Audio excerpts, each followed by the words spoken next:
दोस्तों, प्रधानमंत्री नरेंद्र मोदी की विदेश यात्रा और सेलेस को दिए गए आर्थिक पैकेज को लेकर देश की राजनीति में एक नई बहस छिड़ गई है।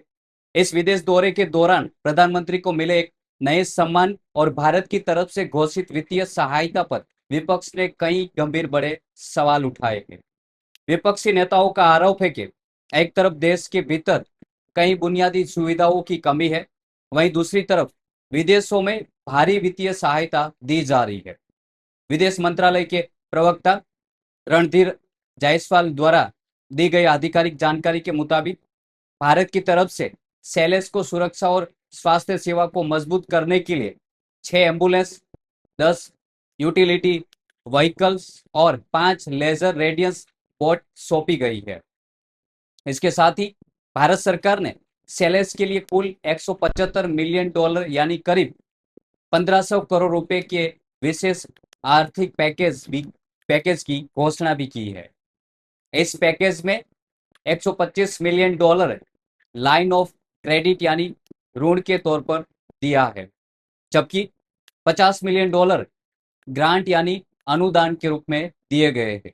इस दौरे के दौरान सेलेस सरकार ने प्रधानमंत्री नरेंद्र मोदी को guardians of the blue Horizons नामक सम्मान से नवाजा गया है, लेकिन इस सम्मान को लेकर विपक्षी दल और सोशल मीडिया पर एक नया विवाद खड़ा हो गया है। फैक्ट चेकर और विपक्षी नेताओं ने तस्वीरें साझा करते हुए दावा किया है कि इस अवार्ड की सील या मोहर पर रिपब्लिक और सेलेस की स्पेलिंग में जल्दबाजी के कारण गलतियां देखी गई है। कांग्रेस प्रवक्ता सुप्रिया श्रीनाथ ने और सांसद महुआ मोइत्रा ने इस मुद्दे को उठाते हुए सरकार पर तीखा तंज कसा है। विपक्ष का कहना है कि अवार्ड के नाम पर देश का पैसा अनुदान के रूप में दिया जा रहा है, जिसकी जवाबदेही तय होनी चाहिए। इस वित्तीय मदद के बीच विपक्षी नेताओं ने देश के अंदरूनी व्यवस्था, ग्रामीण इलाकों की स्वास्थ्य सेवाओं की तस्वीरें भी साझा की है।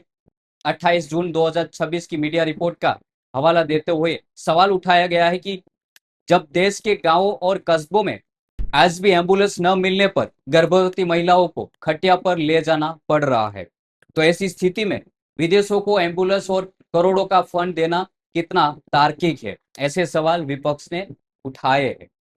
पीएम मोदी की विदेश यात्राओं और अंतर्राष्ट्रीय मंचों पर मिलने वाले सम्मानों को लेकर सत्ता पक्ष और विपक्ष के बीच नैरेटिव की एक बड़ी जंग छिड़ गई है। बीजेपी और सरकार के समर्थकों का मानना है कि यह कूटनीतिक सम्मान सिर्फ एक व्यक्ति का नहीं है, बल्कि पूरे 140 करोड़ भारतीयों का गौरव है। प्रशासनिक और कूटनीतिक जानकारों के मुताबिक छोटे और रणनीतिक रूप से महत्वपूर्ण देशों को वित्तीय सहायता देना भारत की नेबरहुड फर्स्ट और हिंद महासागर में सुरक्षा व्यवस्था को मजबूत करने के लिए एक दीर्घकालीन कूटनीतिक माना जाता है।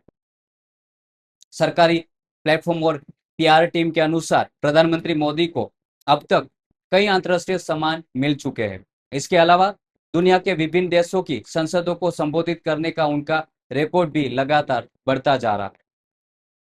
सत्तारूढ़ दल का तर्क है कि इस तरह के दौरे और कूटनीतिक संबंधों से वैश्विक मंच पर भारत का डंका बजता है और अंतर्राष्ट्रीय राजनीति में भारत की साख मजबूत होती है। दूसरी तरफ विपक्ष इन यात्राओं को एक अलग नजरिए से देख रहा है।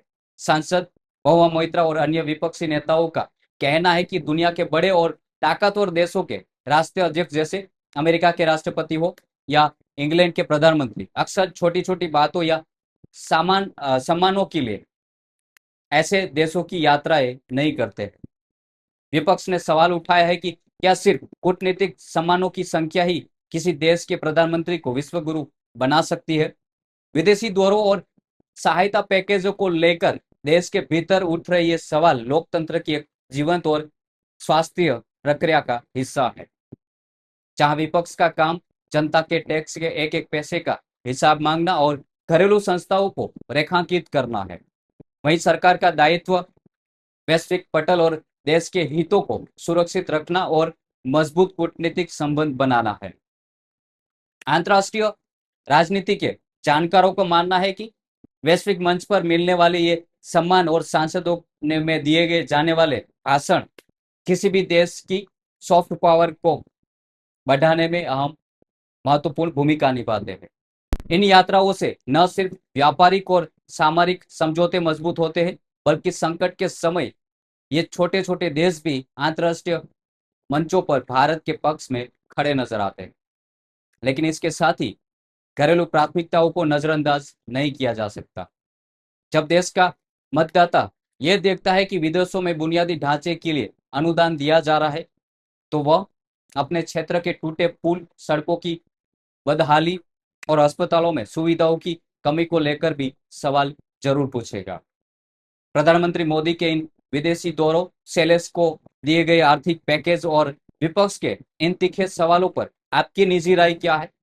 क्या आपको लगता है कि अंतर्राष्ट्रीय कूटनीति के लिए ऐसे सहायता पैकेज की पूरी तरह से जरूरी है, या फिर पहले घरेलू समस्याओं को हल किया जाना चाहिए? कमेंट बॉक्स में अपनी राय जरूर बताइए। जिन लोगों ने यहाँ तक वीडियो देखा है उनका बहुत बहुत शुक्रिया, और चैनल को सब्सक्राइब जरूर कर लीजिए। और हमारी छोटी सी शुरुआत, इसलिए सपोर्ट करने के लिए चैनल को सब्सक्राइब कीजिए और वीडियो को ज़्यादा से ज़्यादा शेयर करें। व्हाट्सएप ग्रुप और जहां आपको मन चाहे वहां इस वीडियो को शेयर करें, ताकि हमें बहुत बड़ा सपोर्ट मिल सके।